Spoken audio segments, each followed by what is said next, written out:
Hello students, इस part में हम डिस्कस करने वाले हैं maximum revenue and maximum profit कैसे निकालना है। ओके, तो इसके लिए हम वही सेम स्टेप्स फॉलो करेंगे जैसे हमने एप्लीकेशन ऑफ डेरिवेटिव्स में किया है कि किसी भी फंक्शन की मैक्सिमम और मिनिमम वैल्यू कैसे निकालनी है। ओके, तो इसके लिए स्टेप्स क्या होंगे, पहले सिंगल डेरिवेटिव लेना है, देन डबल डेरिवेटिव लेंगे, देन सिंगल डेरिवेटिव को जीरो के बराबर इक्वेट करके उसमें से एक्स की वैल्यूज़ निकालेंगे। ओके, तो एक्स की वैल्यूज़ को देन पुट करेंगे हम डबल डेरिवेटिव में।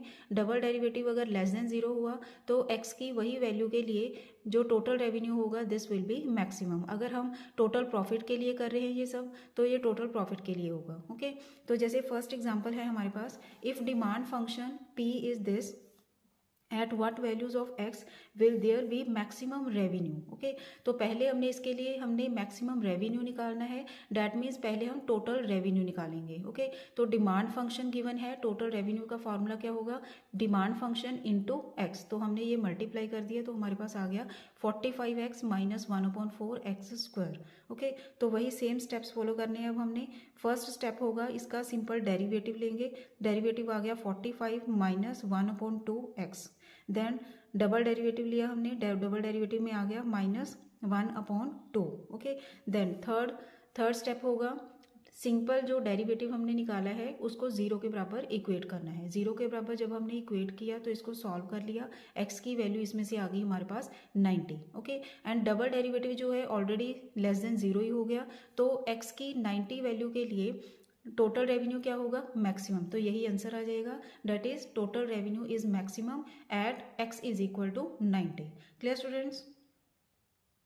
नाउ नेक्स्ट एग्जांपल है, देखिए टोटल कॉस्ट फंक्शन है इसमें given this one, and price under perfect competition. Perfect competition होता है जिसमें बहुत सारी फर्म्स होती हैं और सेम प्रोडक्ट की मार्केटिंग होगी, सिमिलर बिजनेस एक्टिविटीज़ होंगी जिसमें, और जिसकी प्राइस ऑफ कमोडिटी एक्स के ऊपर डिपेंड नहीं करेगी। ओके, एक्स के ऊपर डिपेंड नहीं करेगी। और एक होता है मोनोपोली बिजनेस, मोनोपोली बिजनेस में कंपटीशन नहीं होता और उसमें जो प्राइस होगी वो कमोडिटी की सेलिंग पे और डिमांड के ऊपर डिपेंड करेगी। ओके, तो ये हो गया परफेक्ट कंपटीशन। तो इन स्टेटमेंट्स में कहीं परफेक्ट कंपटीशन वर्ड यूज़ होगा और मोनोपोली बिजनेस यूज़ होगा, तो उसमें ये कंफ्यूज नहीं होना। ओके, तो इनमें ये डिफरेंस है दोनों में। Now price under perfect competition is given by ₹6। Find for what value of x the profit will be maximum. अब हमने मैक्सिमम प्रॉफिट निकालना है, डैट मीन्स हमने टोटल प्रॉफिट निकालना है पहले। ओके, तो उसके लिए सेम वही रूल्स फॉलो होंगे। नाउ प्रॉफिट का फॉर्मूला क्या होगा, रेवेन्यू माइनस कॉस्ट। ओके, अगर हम रेवेन्यू में से कॉस्ट माइनस करेंगे तो हमें प्रॉफिट मिलेगा। क्लियर? तो कॉस्ट फंक्शन तो हमें गिवन है और रेवेन्यू फंक्शन हमने निकालना है। प्राइस क्या है इसमें 6, तो रेवेन्यू फंक्शन क्या होगा, टोटल रेवेन्यू क्या होगा इसमें, price into x. Okay, x जो आएगी हमारे पास 6x। तो टोटल रेवेन्यू भी मिल गया हमें और कॉस्ट फंक्शन भी है, तो इसमें प्रॉफिट क्या होगा, P is equal to revenue minus cost, and which will be equal to revenue कितना है 6x माइनस कॉस्ट का फॉर्मूला लगा देंगे 1/3x³ minus 5x square plus 30x plus 15 which will be equal to 6x minus 1/3x³ minus minus plus 5x square minus 30x minus 15। तो ये solve करके हमारे पास p की वैल्यू आ गई, देखिए -1/3x³ plus 5x square minus ये आ जाएगा 30 माइनस 6 24x माइनस 15। ओके, तो हमारे पास प्रॉफिट आ गया। तो प्रॉफिट के लिए हम मैक्सिमम प्रॉफिट निकालना है, तो सिंपल डेरिवेटिव करेंगे पहले। फर्स्ट स्टेप आ गया dp/dx इज इक्वल टू, ये आ गया हमारे पास -x² plus 10x minus 24। Okay, then second step है डबल डेरिवेटिव निकालना है। Double derivative will be -2x plus 3।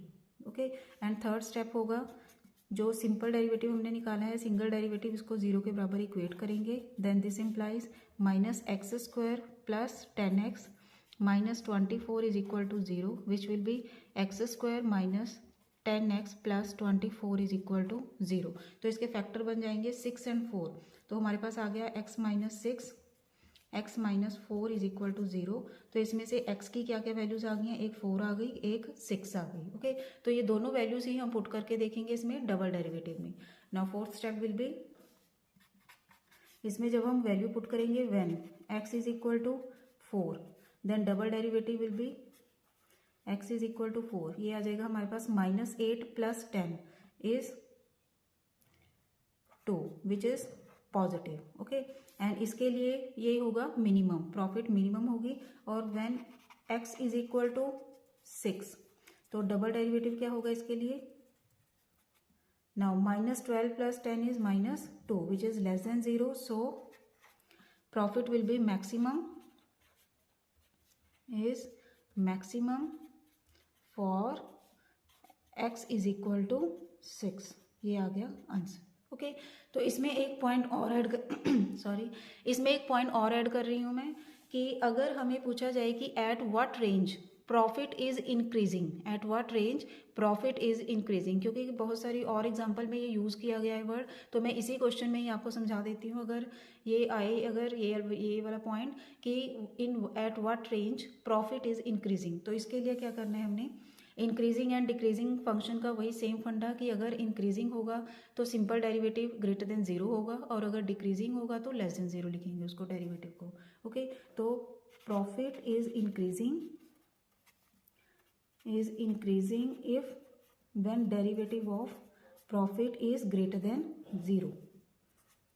Okay, तो हमारे पास आ गया, देखिए इसके फैक्टर्स है ही हैं, फैक्टर्स हैं इसके, सिंगल डेरिवेटिव है हमारे पास माइनस, इसी से स्टार्ट करेंगे, -x² minus 10x plus 24 is greater than 0, minus बाहर कॉमन निकाल दिया हमने। ओके, इसको अब इग्नोर नहीं कर सकते क्योंकि ग्रेटर देन का साइन आ गया है।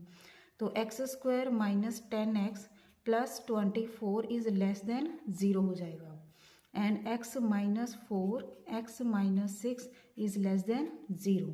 मैं पार्ट 1 पार्ट 2 में भी ये बताया है ये रिजल्ट, अगर यहाँ लेस देन 0 होगा तो इसको हम क्या लिखेंगे, x की वैल्यू जो होगी वो लाई करेगी छोटी वैल्यू एंड बड़ी वैल्यू के बिटवीन। ओके, तो इसमें रेंज क्या होगी, 4 से लेकर 6 की रेंज में जो प्रॉफिट होगा this will be increasing. Clear students, ये हो गया topic maximization of total revenue and total profit. अगर हमने मिनिमाइजेशन ऑफ कॉस्ट करना है तो उसके लिए हम नेक्स्ट पार्ट में करेंगे। ओके, थैंक्स फॉर वॉचिंग, खुश रहिए, पॉजिटिव रहिए।